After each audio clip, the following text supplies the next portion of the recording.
Friends, मैं संदीप और आप देख रहे हैं एसपीजी गांव से शहर तक। आइए देखते हैं आज की सबसे बड़ी खबरें। राम भक्त ने जिसने धर्म के लिए धैर्य दिखाया, आज पुनः धैर्य दिखाने का समय आया है। राहुल गांधी तक मेरी आवाज पहुंचे तो कान खोलकर सुन लो। मैदान तुम चुनो, कार्यकर्ता हम देंगे।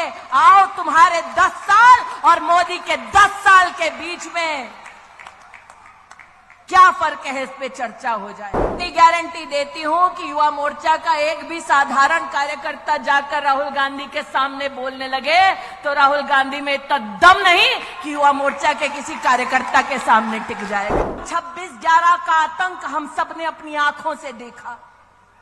हम सबको याद है, पाकिस्तान से आतंकवादी आए, मुंबई की सड़कों को लहूलुहान कर दिया और दिल्ली में बैठी सोनिया मैडम की सरकार चुपचाप तमाशा देखती रही। उस शाम जब मुंबई लहूलुहान हो रही थी, तब मीडिया के माध्यम से पता चला कि कांग्रेस के युवराज किसी जश्न में शामिल थे। जब वो सत्ता में थे तो उनका घमंड ऐसा कि उन्होंने भगवान राम का कोई अस्तित्व नहीं, ऐसा एफिडेविट देश की एक कोर्ट में दे दिया।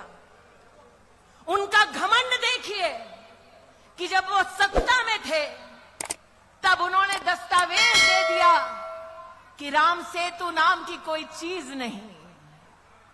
अहंकार आज भी बरकरार है। जब रामलला का भव्य मंदिर निर्मित हो रहा था, जब प्राण प्रतिष्ठा समारोह के लिए उनको भी आमंत्रित किया गया, अहंकार देखिए, उन्होंने आमंत्रण को ठुकरा दिया। देवेंद्र भाई, रस्सी जल गई, बल नहीं गया। इसलिए आज आप सबसे कहती हूं कि हर राम भक्त ने जिसने धर्म के लिए धैर्य दिखाया, आज पुनः धैर्य दिखाने का समय आया है। हमको उकसाया जाएगा, कुछ लोगों को एआई के माध्यम से, डीपफेक के माध्यम से बरगलाया जाएगा, लेकिन आज हम डंके की चोट पर कह सकते हैं। और अगर राहुल गांधी तक मेरी आवाज पहुंचे तो कान खोलकर सुन लो। मैदान तुम चुनो, कार्यकर्ता हम देंगे। आओ, तुम्हारे 10 साल और मोदी के 10 साल के बीच में क्या फर्क है, इस पे चर्चा हो जाए।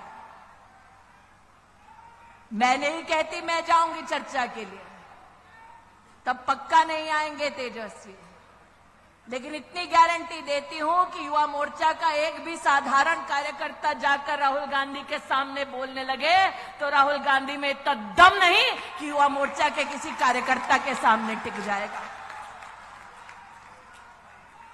और अगर युवा मोर्चा के किसी कार्यकर्ता को यह मौका मिले कि जो अन्याय करने के बाद न्याय यात्रा निकालने का ढोंग कर रहे हैं, उनसे अगर बात करने का मौका मिले, तब एक प्रश्न अपनी दीदी की ओर से जरूर पूछना कि प्रभु राम के अस्तित्व को नकारा, भारत की सेना के शौर्य को धिक्कार कर राहुल गांधी और उसके नेताओं ने देश की संसद में भारत की सेना से प्रमाण मांगा उनके पराक्रम का।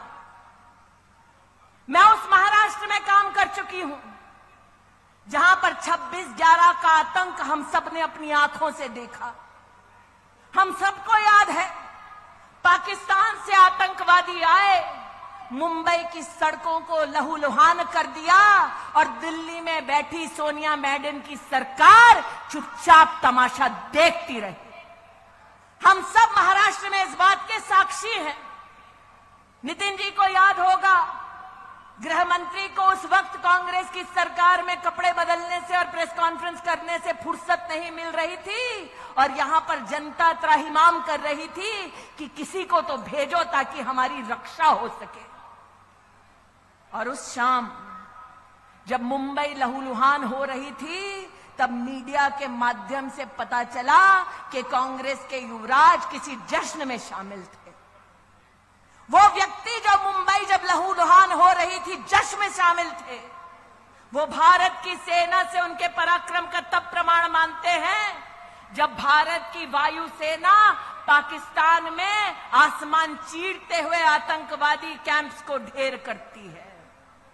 आज चाहती हूं उनसे पूछा जाए कि क्या यह संभव था जब कांग्रेस की सत्ता थी कि विंग कमांडर अभिनंदन को भारत की सरहद पर पाकिस्तान हाथ जोड़ते हुए वापस छोड़कर जाए। और ये 56 इंच की छाती वाला है जिसने 56 घंटे में